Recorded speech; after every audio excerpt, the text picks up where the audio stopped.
नमस्कार, कल का बाजार में आप सभी का स्वागत है। मैं हूं सुमित और हफ्ते का पहला कारोबारी सत्र भारतीय बाजारों में आज एक बढ़िया तूफानी तेजी देखने को मिली और इस तूफानी तेजी में नए रिकॉर्ड स्तरों पर बाजार फिर से बंद होते हुए दिखाई पड़े। 19,711 नया ऑल टाइम हाई इंडेक्स के तौर पे आज क्लोजिंग के तौर पे आपने देखा और ये तेजी पहले हाफ में रही आईटी स्पेस के नाम, फिर रही रिलायंस के नाम और लास्टली आते आते HDFC बैंक के नाम, जहां पर रिलायंस और HDFC बैंक दोनों ने मिलकर कमान संभाली और आखिरी तक आते आते बाजार को रिकॉर्ड स्तरों पर ले जाकर बंद होते हुए दिखाई पड़े।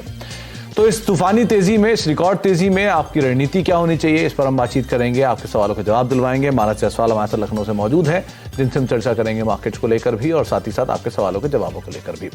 अगर आपका भी कोई सवाल है तो आप हमसे इसलिए जुड़ सकते हैं 7045220000, ये हमारा व्हाट्सएप नंबर है और साथ ही साथ आप फेसबुक, ट्विटर के जरिए भी हमारे इस कार्यक्रम का हिस्सा बन सकते हैं और सोशल मीडिया पर भी हमसे लाइव जुड़ सकते हैं। मानस नमस्कार, स्वागत है कार्यक्रम में। सबसे पहले तो शुक्रिया इस समय आपने अपना समय दिया, हमारे साथ जुड़े। पहले तो बाजार को लेकर आपकी राय, क्योंकि रोज बरोज नए लेवल्स और एक तरफ कॉन्फिडेंस भी आ रहा है और दूसरी तरफ थोड़ा सा कॉशियस भी हो रहे हैं, तो क्या करना चाहिए बाजार में, क्या स्टॉप लॉस रखें, कैसी पोजीशंस बनाएं? नमस्कार सुमित भाई। तो देखिए, डर वाली बात तो अभी तक चार्ट्स में नहीं दिखती है, क्योंकि एक ब्लैक पैटर्न का ब्रेकआउट हमने कल देख लिया, जिसका टारगेट 19,900 के आसपास आते हैं और आज जो आखिरी के 1 घंटे में जिस तरह का बाइंग इंटरेस्ट देखने को मिला, मेरा समझना है कि 19,900 के स्तर तो बहुत ही जल्द, शायद 1 से 2 दिनों में ही आपको देखने को मिल जाएंगे।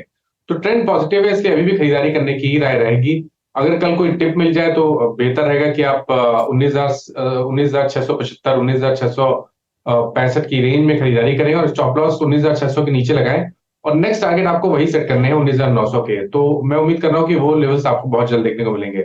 लेकिन देखिए, आज का जो दिन था वो पूरी तरह से बैंक निफ्टी का दिन था, क्योंकि बैंक निफ्टी अभी तक अंडर परफॉर्म कर रहा था। करीब 6-7 दिनों में इंडेक्स करेक्ट हुआ, 20 डे मूविंग एवरेज पे सपोर्ट लिया और एक वी शेप रिकवरी देखने को मिली।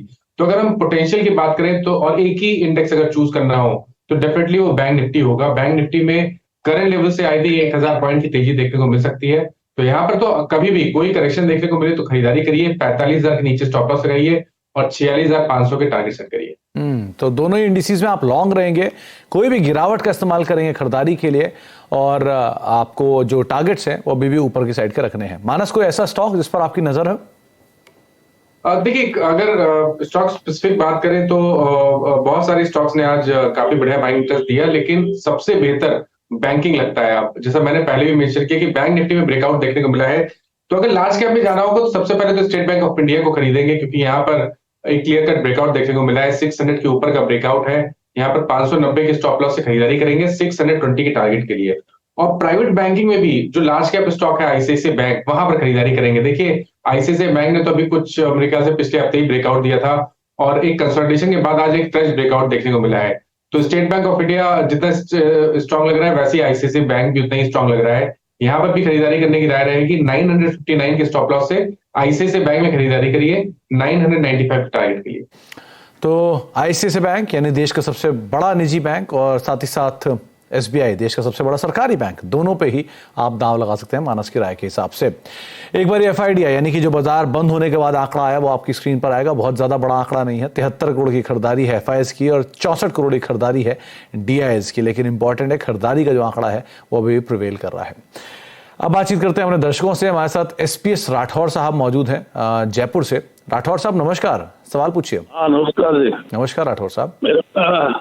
मेरे पास एचडीएफसी बैंक है 1000 के नियर बाइंग के 100 शेयर और रिलायंस के शेयर है 1400 के बाइंग के 100 share. Okay, I am investor, whether I hold और सेल।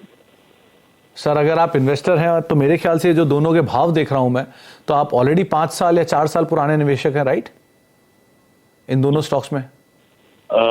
मैं प्री कोविड मेरा इन्वेस्टमेंट है, कोविड से पहले का 2019 का। ओके, लेकिन दोनों ही बढ़िया क्वालिटी के स्टॉक आपने चुने हैं। देश की सबसे बड़ी कंपनी और देश की तीसरी सबसे बड़ी कंपनी, ये दोनों आपने चुन रखी है ऑलरेडी। तो मानस क्या राय रखते हैं? एक में डीमर्जर है और एक में मर्जर है और दोनों ही क्वालिटी हैं, इन्वेस्टर हैं, कोई इनको दिक्कत नहीं समय की, क्या करें ये? तो देखिए, अगर समय है और आप जैसे इनका जो प्रोफाइल है वो बताता है कि 5-6 साल तक की पोजीशन में बने रहते हैं, तो एचडीएफसी बैंक में बिल्कुल बने रहिए। देखिए, यहाँ पर स्टॉक ने अंडर परफॉर्मेंस दिखाया था, करेक्शन देखने को मिला था, लेकिन अगर आप लॉन्ग टर्म चार्ट पे जाएंगे तो वो करेक्शन नहीं दिखेगा, वहां पर आपको कंसोलिडेशन दिखेगा। मेरा समझना है कि ये कंसोलिडेशन के बाद अब स्टॉक तैयार हो गया है एक ट्रेंड ब्रेकआउट के लिए, और जब ये 1725 1750 के ऊपर निकलेगा तो कम से कम 300 से 350 पॉइंट की तेजी आपको देखने को मिलेगी। तो बहुत स्ट्रॉन्ग स्ट्रक्चर है, मीडियम टू लॉन्ग टर्म के लिए बिल्कुल बने रहिए। कभी गिरावट मिले तो खरीदारी भी की जा सकती है, और 1550 के आपको स्टॉप लॉस लगाने हैं। रिलायंस की जहां तक बात है, देखिए रिलायंस में मैंने बहुत बार एक बहुत बुलिश व्यू दिया है मीडियम टू लॉन्ग टर्म के लिए। मेरा टारगेट अभी भी 3100 रुपए का है, और अब मेरा समझना है कि कभी भी कोई करेक्शन देखने को मिले तो रिलायंस को एक्यूमुलेट करना चाहिए। और देखिए यहाँ पर एक चैनल का ब्रेकआउट वीकली चार्ट में देखने को मिल गया है, तो अब बहुत ही जल्द हमें 2950 और उसके ऊपर 3100 तक के स्तर देखने को मिल सकते हैं। तो रिलायंस में बने रहने की राय रहेगी। 2525 एक स्ट्रॉन्ग सपोर्ट बन गया है, तो वहां आपको स्टॉप लॉस लगाना है, लेकिन टारगेट बड़े हैं 3100 रुपए के।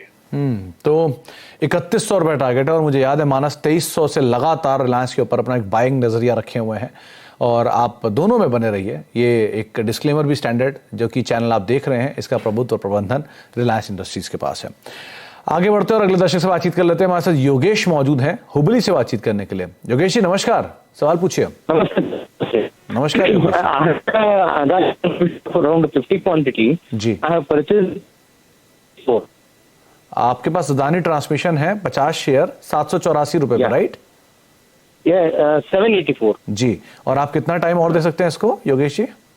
I can wait for another 3 months. 3 महीने के लिए। तो मानस आज अदानी ट्रांसमिशन वापस टीम आया इसमें 770-75 के आसपास, और बहुत समय से रेंज में ही कामकाज कर रहा है, और न्यूज फ्लोज भी काफी हैं स्पेस पे। क्या कर रही है? देखिए पढ़ना मुश्किल है चार्ट्स को, क्योंकि ये कंसोलिडेट हो रहा है लोअर लेवल पे, और ये आई थिंक ये 5% के सर्किट वाला स्टॉक है, तो यहाँ पर चार्ट्स पढ़ना थोड़ा मुश्किल हो जाता है। अगर हम लॉन्ग टर्म चार्ट पे जाएंगे तो एक सपोर्ट दिखता है, आई थिंक वो 700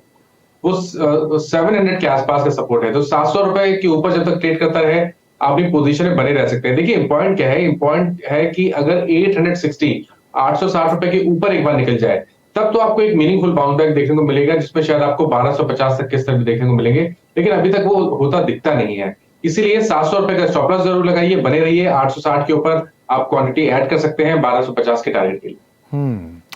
तो आपको रणनीति बताई गई है, लेकिन हाँ क्योंकि ये वोलेटाइल स्टॉक है और न्यूज फ्लोज काफी हैं, तो जरा ध्यान संभल कर भी अपनी रणनीति को आप रखिएगा। तापस हमारे साथ मौजूद है पश्चिम बंगाल से बातचीत करने के लिए। तापस साहब नमस्कार। मेरा नाम तापस चंद्रा है, मैं हावड़ा से बोल रहा हूँ। मेरे पास 100 रैली दिया है, उसका बाइंग 75, बाइंग डेट है February 22, और अनदर 30 जिंदल 100 है, उसका बाइंग प्राइस है 255, और अनदर 100 है IGL, बाइंग प्राइस है 372। देखिए तापस जी, सारे शेयरों पर तो बात नहीं कर पाऊंगा, लेकिन दोनों शेयरों पर मैं राय ले लेता हूँ। आपका टाइम फ्रेम कितना है? देखिए अभी 1 साल के लिए लुक सकता है। जिंदल 100 में तो अभी 250 अभी की उसका बुक प्रॉफिट करेगा ना, छोड़ देगा। ओके, तो मानस 2 सवाल। पहला तो जिंदल 100 स्क्रीन पर है, 100 रुपए पर शेयर के आसपास का मुनाफा है, ये मुनाफा लेकर निकल जाए या बने रहें? और दूसरा रैलिस इंडिया, वहां पर क्या करें? वहां 60 रुपए का घाटा है, 1 साल का नजरिया इनका। बिल्कुल, देखिए जिंदल 100 की जहां तक बात है, बहुत ही स्ट्रॉन्ग स्ट्रक्चर है। आप डेली चार्ट पे चले जाइए, मंथली या वीकली चार्ट देखिए, तो वहां पर तो आपको बहुत ही स्ट्रॉन्ग स्ट्रक्चर दिखेगा। लेकिन ऑलरेडी हमने एक बहुत ही स्मार्ट रैली देख ली है। मेरा रिकमेंडेशन रहेगा कि अगर आपके पास जिंदल 100 है तो सबसे पहले आपको काम करना है कि स्टॉप लॉस को रिवाइज करके 310 रुपए कर ले, क्योंकि अगर हम ऊपर की तरफ बात करें तो आई थिंक ऊपर की तरफ 375 से लेकर 385 तक के टारगेट्स दिखते हैं, लेकिन वो भी केवल 30 रुपए ऊपर है। तो प्रॉफिट को प्रोटेक्ट करना जरूरी है, तो सबसे पहले 310 पे स्टॉप लॉस रिवाइज करके जिंदल 100 में बने रहिए। रैलीज की जहां तक बात है, देखिए यहाँ पर अब कहीं ना कहीं स्ट्रक्चर में चेंज आया है, हायर टॉप्स हायर बॉटम बनने लगे हैं, 200 मूविंग एवरेज स्टॉक ने ब्रीच किया है, तो अपनी पोजीशन में बने रहिए। हालांकि आपकी ऊपर की बाइंग है, बट फिर भी मैं कहूंगा कि आप अपनी पोजीशन में बने रहिए। 199 के स्टॉप लॉस से बने रहिए, और आई थिंक पोटेंशियल की बात करें तो 240 से लेकर 250 तक के स्तर स्टॉक में आपको बहुत ही जल्द देखने को मिल सकते हैं। तो दोनों पे ही आपको राय दी गई है, आप अकॉर्डिंगली अपनी रणनीति बना सकते हैं। विजय कुमार हमारे अगले दर्शक हैं जो कि पटना से मौजूद हैं। कुमार साहब नमस्कार, सवाल पूछिए। नमस्कार सर। नमस्कार। नमस्कार कुमार साहब। सर मेरे पास सर इंजीनियर इंडिया लिमिटेड के 1500 शेयर है। ओके, बाइंग प्राइस है 99 रुपया, 98 रुपया 62 पैसा एवरेज करके आया था। तो इसको सर सेल कर दूं? प्रॉफिट तो हो रहा है कि अभी रखूं? वैसे आपका नजरिया क्या था कुमार साहब जब लिया 6 था महीना आपने का सर, 6 महीना छह का महीना है। का, और ओके। गौरांग सर इसको दिए थे 140 का टारगेट दिए थे। चलिए, तो फिर भी आपको बढ़िया 30% के आसपास का प्रॉफिट तो हो रहा है। क्या करना चाहिए मानस, इन्हें अच्छा प्रॉफिट है 30 रुपए पर शेयर, 100 रुपए पे लगाकर, अभी क्या करना चाहिए इन्हें? देखिए मेरे ख्याल से 75 रुपए से ये रैली स्टार्ट हुई है और जब भी स्टॉक करेक्ट हुआ है तो स्टॉक ने 20 डे मूविंग एवरेज पे सपोर्ट किया और फिर एक नया हाई बना है। तो हाई टॉप हायर बटन का ट्रेंड बहुत क्लियर दिख रहा है।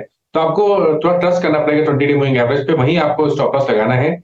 127 माफ करिएगा 117 रुपए के स्टॉप लॉस से पोजीशन में बने रहिए। पैटर्न बहुत पॉजिटिव लगता है। अगर हम शॉर्ट टर्म चार्ट पे देखते हैं तो भी आई थिंक स्टॉक में 145 150 के लेवल्स को टच करने का पोटेंशियल लगता है। इसलिए स्टॉप लॉस को रिवाइज करके 117 रुपए कर लें, पोजीशन में बने रहिए कम से कम 150 रुपए के टारगेट के लिए, और वहां पर फिर से एक बार रिव्यू करिएगा, क्योंकि अगर 150 का लेवल ब्रेक होगा तो आपको शायद 175 180 की रेंज भी देखने को मिल जाएगी। ओके, राजेश जी हमारे साथ मौजूद हैं दिल्ली से बातचीत करने के लिए। राजेश जी नमस्कार, सवाल पूछिए। नमस्कार सर। नमस्कार राजेश। सर मेरे पास ये महाराष्ट्र बैंक के नहीं सर, सेंट्रल बैंक के मेरे पास स्टॉक है सर 50,000 सर, 32 की बाइंग है सर। ओके, ये आपने हाल फिलहाल में खरीदारी की है राजेश जी? सर नहीं सर, ये जब ये 42 से गिर के सर 32 पे आया था सर, तब बाइंग की थी सर। तो इतनी बड़ी क्वांटिटी आपने लिया, कोई ट्रिगर था आपके पास? Sir long term sir. अच्छा, लॉन्ग 2 टर्म to के लिए। 3 ईयर के लिए होल्ड रख सकता हूँ सर। ओके, तो मानस सवाल है, सेंट्रल बैंक ऑफ इंडिया पे 32 रुपए के दाम पर 50,000 शेयर इन्होंने ले रखे हैं। सो फार नहीं खरीदारी से आधा 50 पैसे नीचे है, लेकिन नजरिया इनका लंबी अवधि का है, क्या करें? देखिए अगर हम स्ट्रक्चर की बात करें तो शॉर्ट टर्म स्ट्रक्चर पॉजिटिव लगता है। स्टॉक ने ऑलरेडी एक ब्रेकआउट 30 रुपए के ऊपर दिया है, 20 डे मूविंग एवरेज के ऊपर ट्रेड कर रहा है, तो 29 के स्टॉप लॉस से आप बने रह सकते हैं। ऊपर की तरफ अगर हम टारगेट सेट करें तो वो 36 से 37 रुपए तक आते हैं। लेकिन एक चीज और मेंशन करेंगे कि अगर आपको इस स्पेस में बने रहना है तो इतना बड़ा फंड आपको एक ही स्टॉक में नहीं लगा के रखना, स्पेशली सेंट्रल बैंक में तो मैं नहीं रिकमेंड करूंगा। मेरे हिसाब से थोड़ा सा डाइवर्सिफाई करके जो दूसरे पीएसयू बैंक हैं, स्पेशली बैंक ऑफ बड़ौदा और कैनरा बैंक, में छोटे बैंक की बात कर रहा हूँ। अगर आपको स्टेट बैंक ऑफ इंडिया एक बड़ा स्टॉक लगता है तो आप बैंक ऑफ बड़ौदा और कैनरा बैंक में थोड़ा सा स्प्लिट कर लीजिए। सेंट्रल बैंक में बने रहिए लेकिन थोड़ी क्वांटिटी बेच के आप बैंक ऑफ बड़ौदा और कैनरा बैंक में जाएं और फिर आप होल्ड करिए आने वाले 2 से 3 सालों के लिए। आई थिंक वहां आपको बेहतर रिटर्न मिल सकते हैं। तो आप विकल्प और बता दिए गए हैं, थोड़ा डाइवर्सिफाई करें, एक ही में इतना पूंजी ना लगाएं, ये आपको मानस राय दे रहे हैं। कृष्ण मोहन साहब मौजूद है हमारे साथ मुंबई से बातचीत करने के लिए। कृष्णा जी नमस्कार, सवाल पूछिए। नमस्कार। मेरे कृष्णा पास हैप्पीएस्ट माइंड का टेक्नोलॉजीज का शेयर 300 है। ओके, और it brought it at 1297 US back 2 साल पहले, कोविड के पहले। Okay, So I'm actually waiting as a long-term investor, but it's not going up as it is उधर ही पड़ा हुआ है। तो इसका क्या करना है, रखना है या लॉस बुक करना है? तो कृष्णा जी क्योंकि ये ऑलरेडी अपने आईपीओ के बाद बहुत चला था, 3 गुना हो गया था वहां से, तो इसीलिए बहुत लंबे रेस्टिंग पीरियड पे बैठा हुआ है। बाकी मानस की राय भी ले लेते हैं। मानस पूरा आईटी चल गया लेकिन हैप्पीएस्ट माइंड उतना नहीं चला जितनी उम्मीद थी, तो क्या करना चाहिए इन्हें? देखिए उससे पहले हमने रैली भी बहुत बड़ी रैली देखी थी। मेरे ख्याल से 350 रुपए से लेकर 1550 तक की रैली देखने को मिली थी। स्टॉक करेक्ट हुआ, 200 वीक मूविंग एवरेज पे स्टॉक ने सपोर्ट लिया है और अब अगर आप ट्रेंड देखेंगे शॉर्ट टर्म चार्ट पे तो वो पॉजिटिव लगता है। हाई टॉप हायर बॉटम का ट्रेंड है, एक फ्लैग पैटर्न बन रहा है और मैं उम्मीद करूंगा कि फ्लैग पैटर्न का ब्रेकआउट हमें ऊपर की तरफ देखने को मिलेगा, जिसके टारगेट 1200 रुपए के आसपास आते हैं। तो बने रहने की राय रहेगी। 900 रुपए के स्टॉप लॉस से स्टॉक में बने रहिए, कम से कम 1200 रुपए के टारगेट के लिए। अगर 1200 के ऊपर निकला तब फिर आपको नेक्स्ट टारगेट 1440 1450 तक के देखने को मिल सकते हैं। तो स्ट्रॉन्ग स्ट्रक्चर है, इसलिए बने रहने की राय रहेगी। तो बने रहने की राय हैप्पीएस्ट माइंड के अंदर आपको मानस दे भी रहे हैं। एक ब्रेक का वक्त है और ब्रेक के बाद लौटेंगे तो सोशल मीडिया के जरिए जो सवाल हैं उनके ऊपर भी हम बातचीत करते हैं, छोटे से ब्रेक के उस पर। और अब बातचीत करेंगे वो सवालों की जो कि सोशल मीडिया के जरिए हमारे पास आए हैं। तो सबसे पहला सवाल एक व्योम जी ने भेजा है। इनके पास आरती इंडस्ट्रीज के शेयर हैं, 500 शेयर 633 रुपए के दाम पर, और मानस केमिकल के प्राइसेस वैसे भी स्टेबल हो गए तो आज में एक अच्छा रिएक्शन भी था, क्या करना चाहिए इन्हें? देखिए अभी भी स्ट्रक्चर वीक लगता है। हालांकि हमें कुछ पुल बैक देखने को मिला है, लेकिन कॉशियस रहिए। 440 का स्टॉप लॉस लगाइए और जो ट्रेंड बुलिश होगा वो केवल 490 रुपए के ऊपर होगा। ओके एक सवाल कपिल मिराजदार साहब ने पूछा है ओरिएंट ग्रीन पावर कंपनी को लेकर। कंपनी ने नोटिफिकेशन भी दिया है कि इनको पहले 700 करोड़ रुपए के आसपास का एक रीफाइनेंसिंग था और दोबारा एक रीफाइनेंसिंग हुआ है, जिससे रफली 25 करोड़ रुपए के आसपास की एनुअल सेविंग भी कंपनी को होगी। इसमें 23 करोड़ इनकी पहली सब्सिडरी को और बाकी सब्सिडरीज को मिलाकर भी, तो जिससे प्रॉफिटेबिलिटी के ऊपर भी एक अच्छा खासा इंपैक्ट आएगा। तो अच्छे ट्रिगर्स का इंपैक्ट भी है, स्टॉक में 5% की तेजी है। क्या करना चाहिए यहाँ पे? देखिए स्ट्रक्चर पॉजिटिव है, हाई टॉप्स हायर बॉटम बन रहे हैं, 20 डे मूविंग एवरेज पे करेक्शन पे स्टॉक सपोर्ट ले रहा है। तो मेरे ख्याल से 9 रुपए 50 पैसे के स्टॉप लॉस से आप बने रह सकते हैं। सबसे पहले तो आपको देखिए टारगेट सेट करना है 13 रुपए का। अगर 13 रुपए 50 पैसे के ऊपर निकला तब आपको एक बड़ी रैली देखने को मिलेगी, जिसमें शायद 20 से 22 रुपए तक के भाव देखने को मिल सकते हैं, लेकिन स्टॉप लॉस जरूर लगाइए 9 रुपए 50 पैसे का। ओके सनी साहब का सवाल है, इनके पास IOC में ये निवेश करना चाहते हैं लंबी अवधि के लिए, तो खरीदारी के लिए क्या एंट्री पॉइंट इनके लिए ठीक रहेगा मानस?